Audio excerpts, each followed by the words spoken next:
the point of finishing the entire Quran during Taraweeh, by unanimous consensus of all the scholars of Islam, it is not a requirement. It is not a requirement. It is not a necessary part of Taraweeh. Now, in some madhabs, they say that it is encouraged, and fine.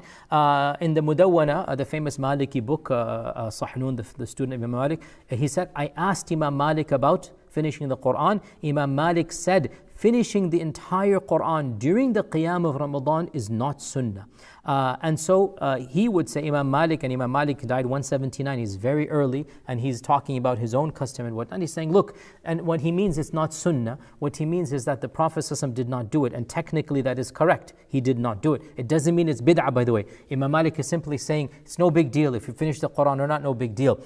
In the Hanafi school, it is a strongly encouraged sunnah, and that's why, generally speaking, in the lands that follow the Hanafi madhab, they have this notion that Taraweeh and finishing the Quran go hand in hand.